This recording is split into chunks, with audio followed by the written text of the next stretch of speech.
happens. The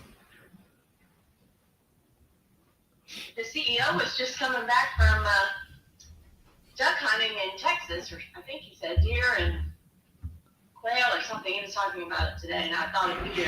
Yeah. Yeah, duck hunting in January is when you go to Texas. Not too far south right now.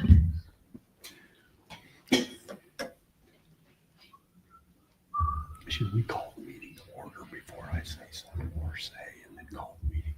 Call it to order first. We can wait till Parker gets here. Yeah, we will. Did it come on your phone, Bob? Are we live?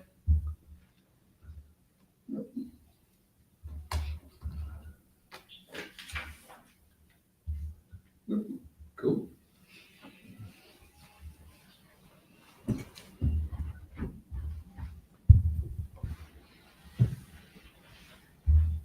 Mark is in Florida, so Yeah. don't bother calling. Okay.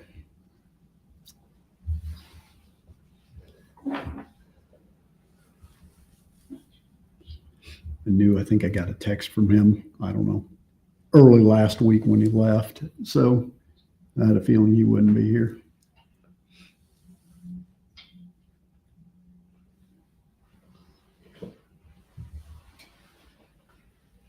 Still mowing a bit, Rick?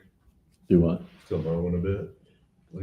A little bit, but I've got some other stuff to do too. I got a couple trees I got to drop. I got a bunch of cleanup back behind Pioneer along the railroad.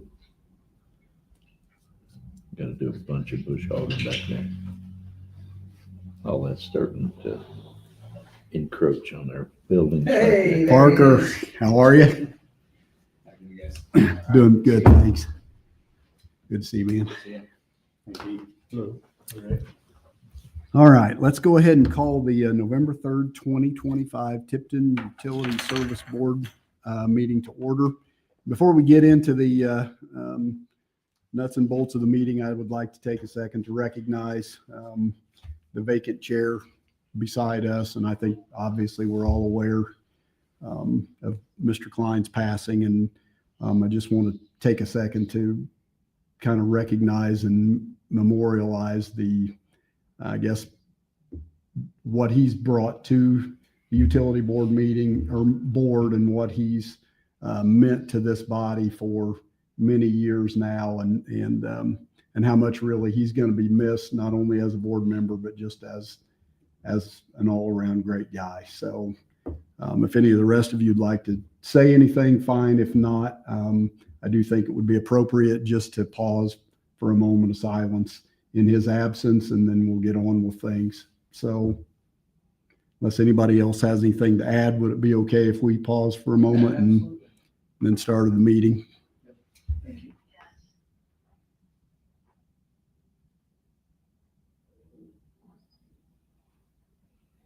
Okay, thank you very much. Rest in peace, Dick, and you will be sorely missed. Okay, moving along, the first item on the agenda, the minutes from the last meeting. Make a motion they be approved as submitted. Second. Okay, got a motion and a second to approve the minutes as submitted. Any questions, comments on that? Seeing none, all those in favor signify by saying aye. Aye. Opposed, same sign. Sorry, Lori. Opposed, same sign. Motion carried. We'll move to claims now. Make a motion, we pay claims 27,134 to 27,188, the amount of $327,269.96. Second. Okay, we have a motion and a second to approve claims as submitted. Any extra comments, additional concerns there? All those in favor of approval signify by saying aye. Aye. Opposed, same sign. Motion carried. And I think we're up to you, All sir. right, thank you. I sent out the September financials. Nothing of note other than took a big hit on our insurance premiums, and I dug in a little bit deeper just to see what was going on there. And I had to remember that we added a water tower and lift stations, and so our premium overall went up $30,000 for the year just because of those added structures. No big surprise, but we'll account for that as we go into the budgeting process. Then it got me to thinking as I was looking through, I was like, I wanted to point out to the board that while we're not real sophisticated in accounting, we do have, this is a monthly report generated by Joe Ellen Downs from our Keystone software. So, I mean, we keep track of every penny that comes in and goes out the door, and it shows up in our report. I think she does accrual accounting, and then I separately do cash accounting, and we have to match every month. And so I just wanted you guys to see that there's a little method to our madness and how the sausage is made, and it's pretty detailed, and you're welcome to look at it anytime. Very good. Absent any questions on financials, I'll keep plowing away. Do you happen to know what our fund balance did year over year, roughly, Jim? Overall cash Overall balance? cash balance? It's plus 827. Thank you. And mostly attributable to electrical. A couple other items and we'll get you out of here. On the safety front, we did hold our monthly safety meeting last week, or on the 22nd, regarding electric meter safety. In the old days, if we had to shut off an account, we had to send a person out to pull the meter. And I think a lot of the safety around that was probably generated back in those days about how you do that safely. Now everything's done at the computer, and it's a lot easier and a lot more streamlined, and helps us with our delinquent accounts actually. But interestingly, we had a meter disappear. So our software system, we can see all 4,300 meters, and I can see your meter and your meter and my meter. Well, we had one disappear, and it showed up on our software, and then all of a sudden, a couple weeks later, it showed up again. So we're tracking down a meter thief who we think we shut off previously, and they took another meter and they're trying to turn the electricity. Like at 1 a.m, the electricity would mysteriously come on at this house, and it associated with a meter that had been stolen. So just interesting. Never have had that happen, but thought I'd share that story. Yes, if they're watching on YouTube. There you go. Yeah. So we're digging in there. I mentioned at the last utility meeting that we have Cronin Associates reviewing our water and wastewater rates here in the city, and they're digging in. I think they've got all the information they need from Tipton Utilities and Keystone, our software folks that keep track of all that through the years. And we plan to have an unofficial meeting with them next week just to give an idea what they're seeing, and then have them present to the utility board and anybody in the public that wants to see it on the 17th. So between now and then, I'll have more information, but plan on the 2 weeks that we'll get together with them. I don't know, 15-minute presentation probably. So, yes, Rick. Will the growth out west affect that at all? No, this study is strictly in the city. Our rates established out there, we feel confident that they're still in a good place, but we just been treading water here in the city.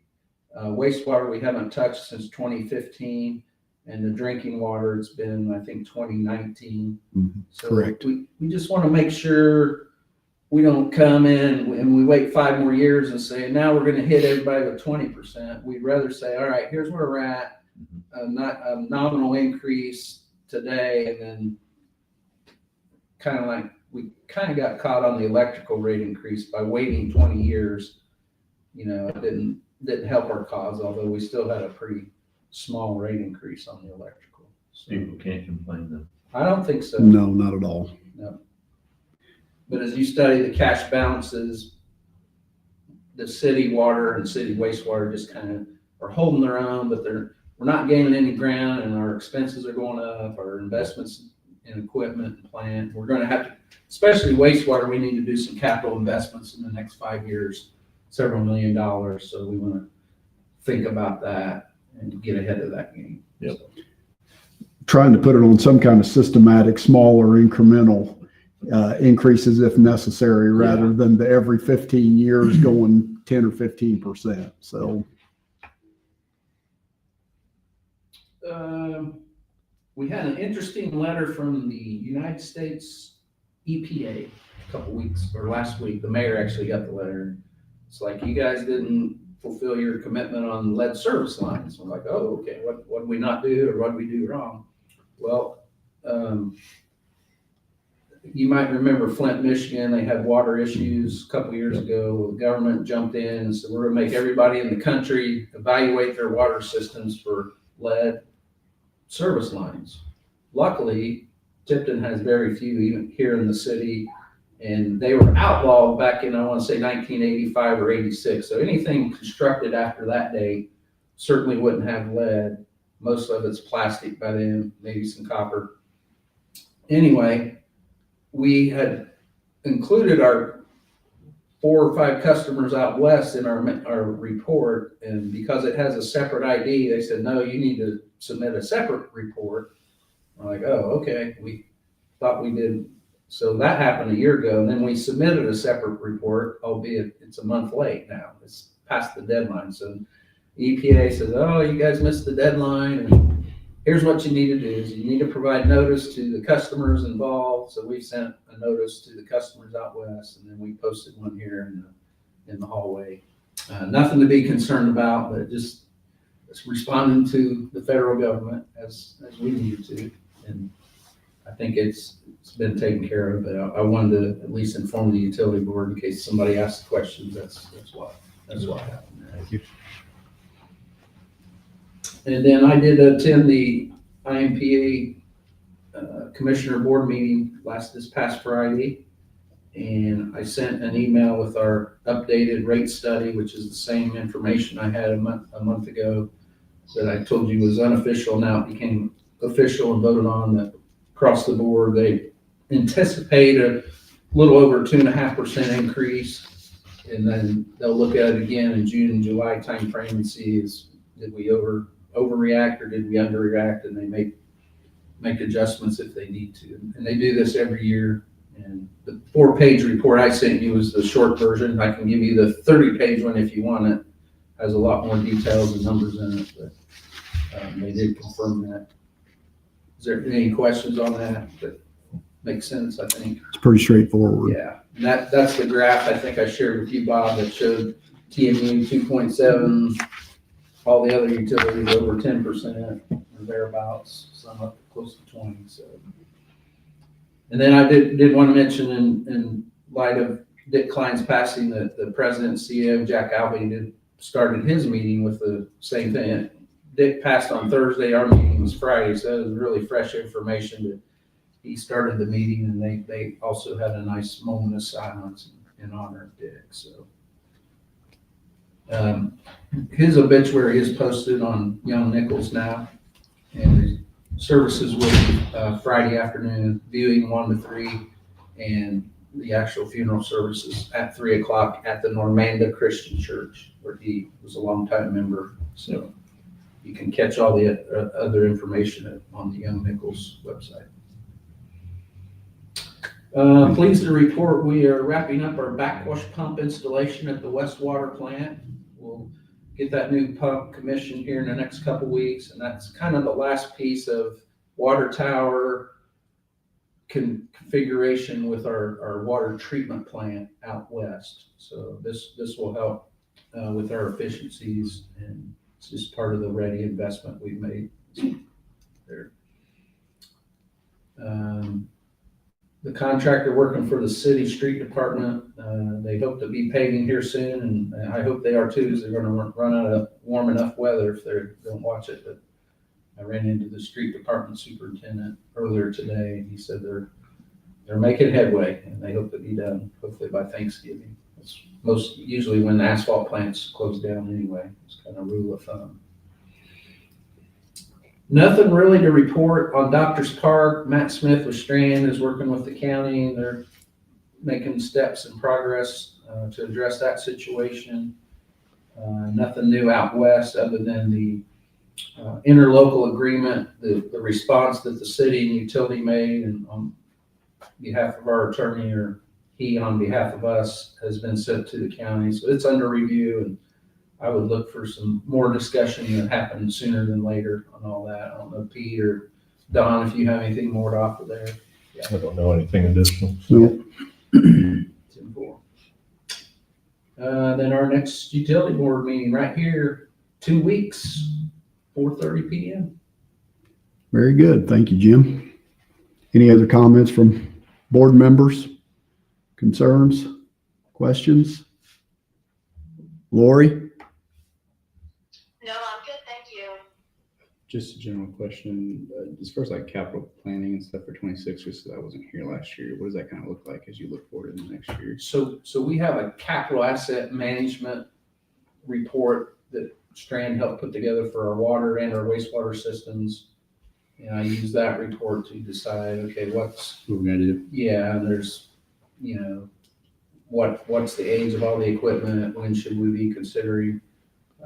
It's no more or less than that. And I just know off the top of my head, there's some investments at the wastewater plant, some equipment that's 40+ years old that we need to consider. And Matt Smith will be here on the 17th to join our discussion, and I'll have him maybe address a few of those items. The drinking water plant, a lot of older equipment, but there was a rehab project done in 2012 that upgraded things pretty significantly then. That stuff, that equipment lasts a long time. Cool. I was just curious. Yep. Good question. Good question. Councilman Rippey? I'm good to go. Bob?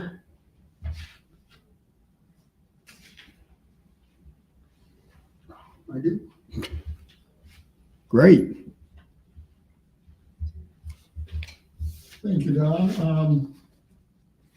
I'm gonna skip what I wrote down here. I also want to recognize Dick Passing. First time I ever came to a utility board meeting, we were meeting out at the electrical department. I've never been in there, so that was something new, but from the very first meeting, where I sat was always behind Dick, and he always, he'd turn around, like explain something or give me his papers, and I'm not even sure why I went. There was a purpose, and I don't remember now what it was. It wasn't just see what you were doing, I know that, but he always included me from the very start, and as you can see, he's kept doing it. Yep. But that's all I want to say. Thank you, Bob. Appreciate that. Nothing else from the board? I'd entertain a motion to adjourn. Make a motion, we adjourn this meeting. Second. Okay, having a motion and a second to adjourn. All those in favor signify by saying aye. Aye. Opposed, same sign. We are adjourned. Bye, Lori. Are you in Tipton County yet? No, not quite. All right. See you later. Bye.